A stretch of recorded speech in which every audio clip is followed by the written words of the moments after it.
good story must have good conflict. The conflict is the most important part. It creates curiosity immediately, and at the same time, you need to have very clear characters.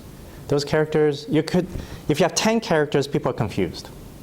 If you have a 7-minute speech, 2 to 3 characters, you're done, you're finished, because those are the people we remember the most.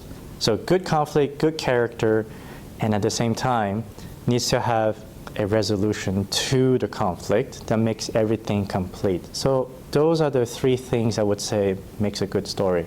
The character, conflict, and a good resolution to it. I think a good story must somehow tie up all the loose ends.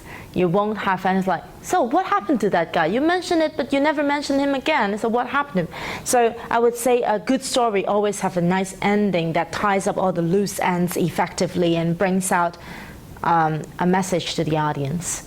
I like to hear the story that has some unexpected component, because like a prince and princess have a happy afterlife. It's a cliche. So if a story can lead me to an unexpected, unknown world, and I think that's the definition of a good story. Right, a good story obviously would be fascinating if you have all the twists and turns, characters, and going back to what I said about that, if a story can make people feel, if a story can make people, you can keep people in suspense, if a story that you can make people laugh, all that are useful, important ingredients in a story.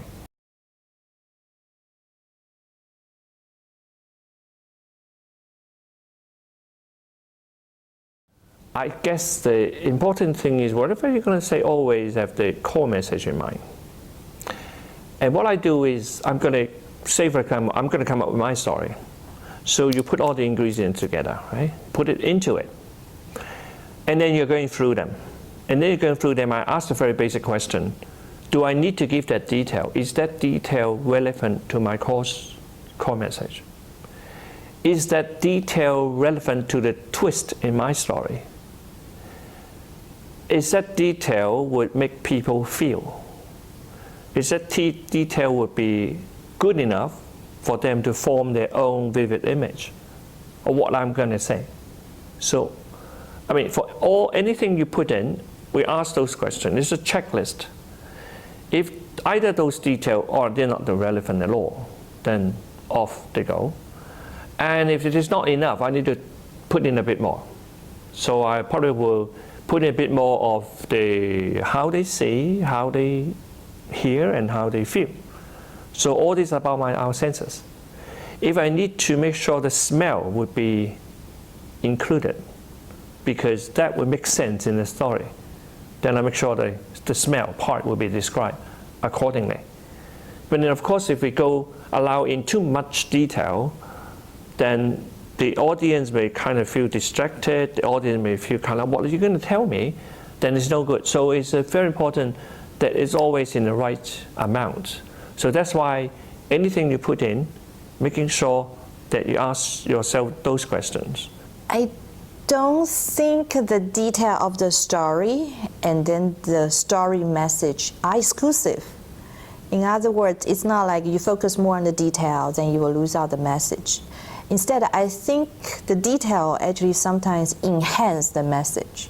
For example, when we want to describe a character was very upset, instead of saying he is very upset, we could instead, in describing he was holding his tears and describe the muscle tension, etc. So those details help people to create visual images. Sometimes I find that can help the message as well.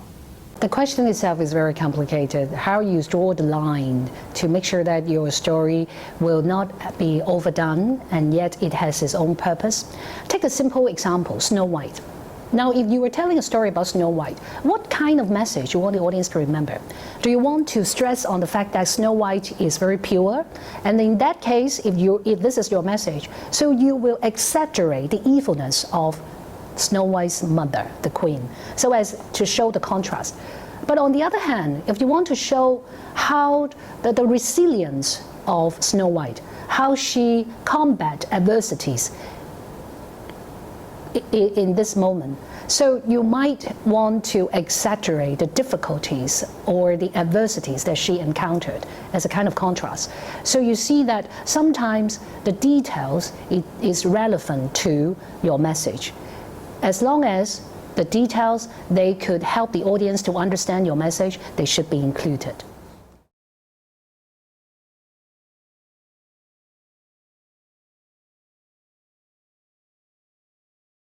Some people would say, well, I need to build up the resonance with the audience, so that's why I will incorporate a lot of real-life examples. All right, it's true, but ultimately, all you need to do is only one message. We always stress the point that tell a story, make a point. Now, I'm not asking you to tell only one story. I'm asking you to consider for yourself whether when you incorporate so many stories, does it help? Does it help the audience to understand your message? Does it inspire the audience? If it is not, so perhaps this course of action, you might get rid of it. You just focus on one story. But if you think that, okay, one or two more stories that might help, so that's just do it. In my situation, for example, in the speech, it is not over yet, I have deliberately added in another story towards the end because I need to share with the audience the awakening point, how I got the energy to continue to fight. So this is what I wanted, and that's why I incorporated another story. I personally have a favorite number 3. So I usually include 3 stories in my speech, or 1. So it's either 1 or 3. Then if it's 1, then I have to make sure that the whole story is long, good enough to tell the whole message. Why 3? It's interesting. Why 3? Why not 2? Why 3? 3. First example or first story. You have a taste of it. Getting you into the mood. Second one, it feels like a consolidation or reinforcement. The third one is like, wow, that's like a crescendo. So you're accumulating all the engagement of the audience. And then the third story is like, usually for me, the third story is the most important one. Because you need to get the audience prepared for something surprising, something, I don't know, shocking. So 3 stories, as always said, rule of 3. Randy Harvey had 3, actually almost 4, 3 to 4 stories in his speech. And Ed Tate, another world champ, he used 1 story for his speech. Ultimately, 1 or 3, it doesn't matter. It just goes back to, do you have the emotional connection? Does the message really just hit to your heart and you remember it? So you have to ask, what is your purpose? Now, you can do your training. 1 is use 1 story first, see how in-depth you can get into that story. Once you learn to get in-depth with a story, then when you use many stories, you know how to get the emotional connection for each story. Because what I have discovered is, at the beginning, I may use 5 stories or 3 stories, but there's no emotional connection because I don't go in depth. So until I start using 1 story, that's when I learn what it means to go in depth. So therefore, if you're asking for what is there like such a thing as 1 speech or 3 stories better? No, as long as the emotional connection. But for training purposes, if you want to train yourself, do try the 1 story first, learn to get in depth, then you'll learn how to use the 3 and 5 story more effectively.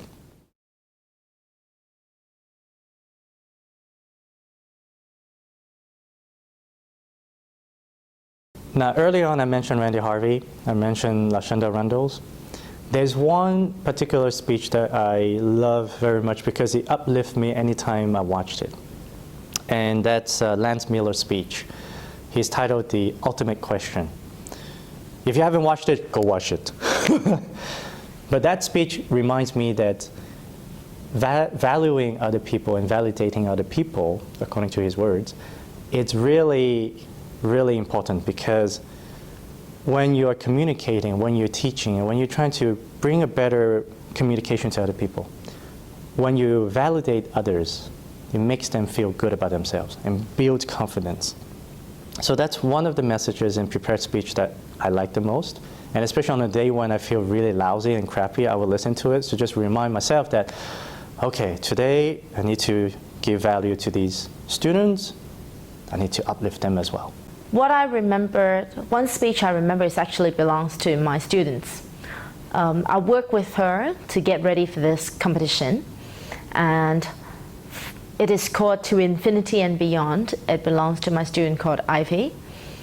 We worked together. She had this idea of using Toy Story to talk about that speech, and she's Buzz Lightyear.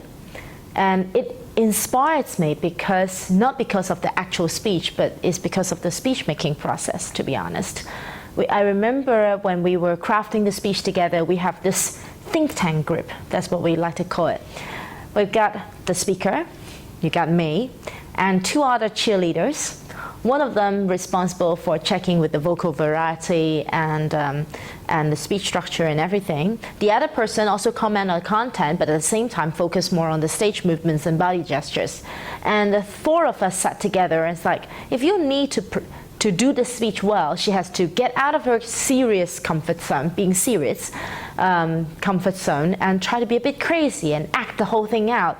And so we even watch Toy Story trailers together to get the voice right, how to say, I am the Space Ranger, and to infinity and beyond. And I think this is the part that really, the building it up, like giving a birth to this thing together, even though ultimately she's the one who presenting it.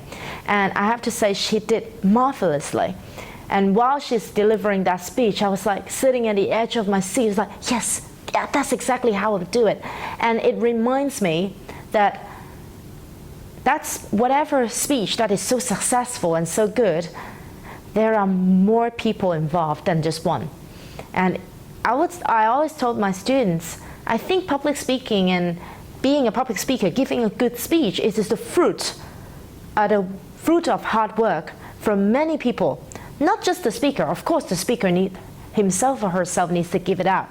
But that person, in order to give a good speech, must have rehearsed it a lot of times, must have asked a lot of people for the feedback and opinion. So everybody's good opinion add up together to make that speech fantastic. And so it reminds me of good work and working together and teamwork to make something good come true.